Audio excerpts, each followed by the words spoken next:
Target with PS Parihar channel में आपका स्वागत है। रेलवे की दो सूचना है, यूपी ट्रिपल एससी की भी दो सूचना है और एक सूचना है नई जूनियर भर्ती की।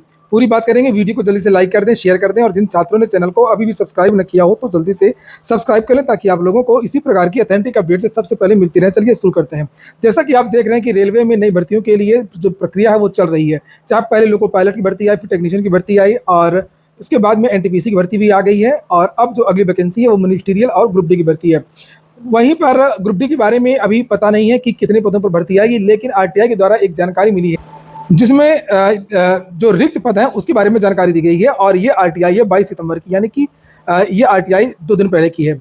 और यहाँ पर प्रश्न पूछा गया है कि total number of post vacant in Indian railway all over department group C and D till date. और इसके बारे में यहाँ पर जानकारी दी गई है कि total vacancies in northern railway, ये केवल नॉर्दर्न रेलवे की बात की गई है। ये for group C 17,975 and for group D is 11,990 as on 31 August 2024। तो यहाँ पर यह बताया गया कि ग्रुप डी के केवल नॉर्दर्न रेलवे में ही 11,990 पोस्ट हैं। पिछली बार जो 1,03,000 के आसपास भर्ती रेलवे ग्रुप डी की आई थी 2019 में, तो आप लोगों को पता होगा कि उसमें कितने पद थे, लगभग 13,000 पद थे और जो टोटल जो पोस्ट थी वो 1,03,000, सभी जितने भी जोन है 16 जोन को मिलाकर के लगभग 1 लाख से ज्यादा पद थे।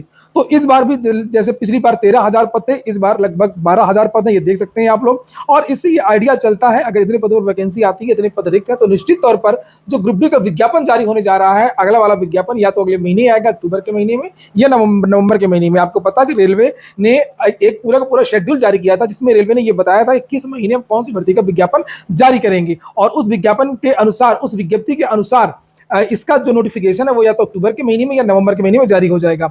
अच्छी खबर यह है कि जब एक जोन में ही इतने पद हैं तो निश्चित तौर पर जो सभी जोनों को अगर मिला देंगे तो लगभग 1 लाख पद होना चाहिए। और हालांकि आशंका है अभी तक जितने भी भर्तियों के विज्ञापन जारी हुए सभी में पद उतने ज्यादा नहीं है जितने ज्यादा होने की चर्चाएं थी। लेकिन ग्रुप डी के बारे में पहले से ही जानकारियां निकल करके आ रही हैं कि ग्रुप डी में पद ज्यादा होंगे, भले ही जो अभी भर्तियां जो निकली हैं उसमें पद कम थे। रेलवे ने एक पत्र भी जारी किया है कि संसाधन लगातार जो आवश्यकता है वो बढ़ रही है मैन पावर की। इसको लेकर के मैंने 2 दिन पहले वीडियो भी बनाया था। जो रेलवे के चेयरमैन थे उन्होंने वित्त सचिव को पत्र लिखा था और पत्र में मांग की थी कि रेलवे का काम बहुत ज्यादा बढ़ गया है और इसमें नए पद भी सृजित किए जाएं। और ये तो केवल रिक्त पदों की बात हो रही है। और रेलवे ग्रुप डी का जो पद होता है वो बहुत महत्वपूर्ण होता है। आपने देखा होगा चाहे वो ट्रैक मैन का काम हो या सिग्नल मैन का काम हो, बहुत सारे जो पोस्ट होती हैं जिनकी बहुत ज्यादा आवश्यकता होती है और यहाँ पर रेगुलर रिटायरमेंट भी होता रहता है। तो जो विद्यार्थी रेलवे ग्रुप डी की तैयारी कर रहे हैं और इसके इंतजार कर रहे हैं उनके लिए ये अच्छी खबर हो सकती है। रेलवे की अब दूसरी सूचना है, आवेदन में ये गलती ना करें नहीं तो हो जाएंगे बर्बाद। बर्बाद इसलिए हो जाएंगे कि 5 साल बाद भर्ती आती है और अगर आपका आवेदन ही गलत हो गया तब आप कहीं के नहीं रहेंगे।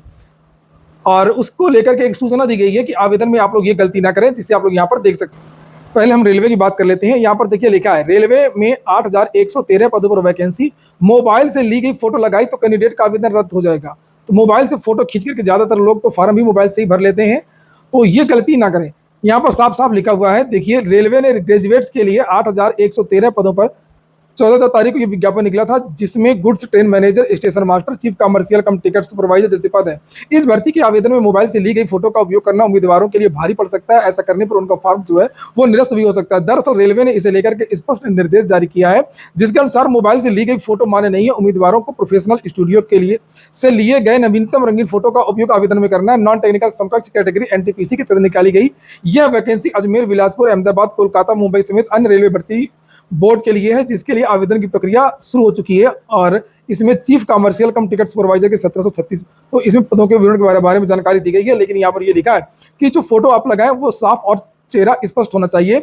लिखा है आवेदन में लगा वाला फोटो अच्छी क्वालिटी का होना चाहिए, चेहरा साफ और स्पष्ट दिखना चाहिए। यदि उम्मीदवार चश्मा पहनता है तो फोटो में आंख स्पष्ट दिखनी चाहिए। Group, full body view, side view, photocopy, photograph जैसे फोटो का उपयोग करने पर फॉर्म निरस्त होगा। आवेदन में हस्ताक्षर ब्लॉक व कैपिटल लेटर में नहीं करें, इससे भी फॉर्म निरस्त हो जाएगा। तो सिग्नेचर जो होता है वो चाहे रेलवे की भर्ती हो चाहे वो एसएससी की भर्ती हो, किसी भी भर्ती में आप लोग उसमें कैपिटल लेटर में इस तरीके से कभी भी कोई विद्यार्थी अगर करता हो, नया विद्यार्थी, हालांकि पुराने विद्यार्थियों को पता है, जो नए विद्यार्थी हो वो इस तरीके से कभी भी कैपिटल लेटर में कहीं भी सिग्नेचर ना करें। जीवन में कहीं भी हमेशा ये अमान्य होता है, हमेशा ही कैंसिल कर दिया जाता है। तो जब भी आप कहीं पर भी सिग्नेचर करें तो उसमें स्मॉल लेटर का ही प्रयोग करें।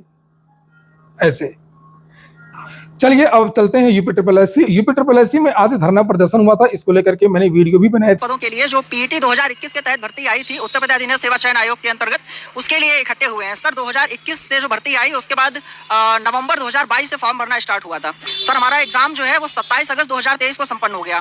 उसके बाद से 8 महीने सर हो गए हैं। 8 महीने बाद हमारा रिजल्ट आया फरवरी 2024 में।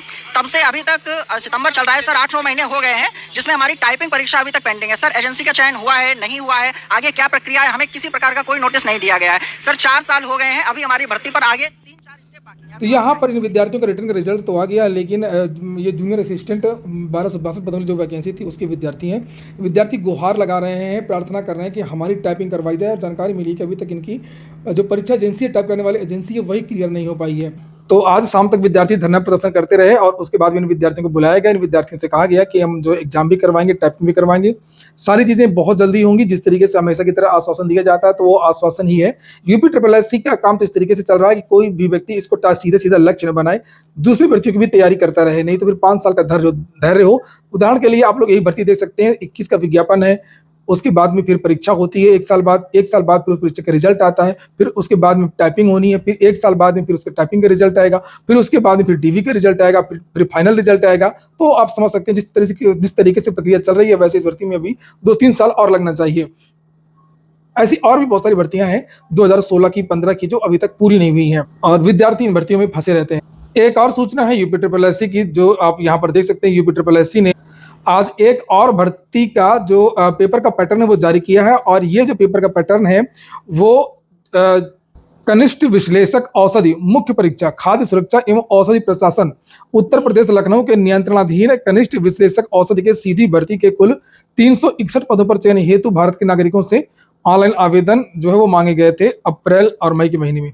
तो इसका जो पेपर का पैटर्न है वो जारी कर दिया गया है। आप लोग सब समझ ही गए होंगे क्या पेपर का पैटर्न होगा। यहाँ पर आप देख सकते हैं वही 20 यूपी, 15 कंप्यूटर और ये फार्मास्यूटिकल विश्लेषण के 20 क्वेश्चन, 20 नंबर के जो 65 का इनका रहता है सब्जेक्ट का, वो आप यहाँ पर देख सकते हैं। फार्मोकोलॉजी के 5 क्वेश्चन 5 नंबर के, फार्मोकोगनोसी के 5 क्वेश्चन 5 नंबर के, फार्मास्यूटिकल माइक्रोबायोलॉजी और बायोकेमिस्ट्री के 5 क्वेश्चन 5 नंबर के, फार्मास्यूटिकल केमिस्ट्री के 15 क्वेश्चन 15 नंबर के, औषधि विज्ञान यहाँ पर देख सकते हैं इसके 15 क्वेश्चन 15 नंबर के, और ऊपर ये फार्मास्यूटिकल विश्लेषण के 20 क्वेश्चन 20 नंबर के। देख लीजिए अभी और तैयारी करते रहिए। यहाँ पर पूरा विस्तृत जो कंप्यूटर यूपी तो आपने पढ़ ही लिया होगा, और ये वाला जो चीज़ें हैं इसका जो विस्तृत सिलेबस है वो इसी नोटिस में यहाँ पर नीचे दिया गया है। मैं अपने टेलीग्राम चैनल में भी डाल दूंगा, तो आप लोग वहाँ पर जाकर के भी देख सकते हैं। परीक्षाएं आपकी साल के अंत में ही शुरू हो सकती हैं, थोड़ा सा वो और डिले हो रही हैं। अंतिम सूचना है उत्तर प्रदेश जूनियर शिक्षक भर्ती की, और यहाँ पर 27 सितंबर को शिक्षा निदेशालय में जो विद्यार्थी हैं वो अपनी जो मांग है वो रखेंगे।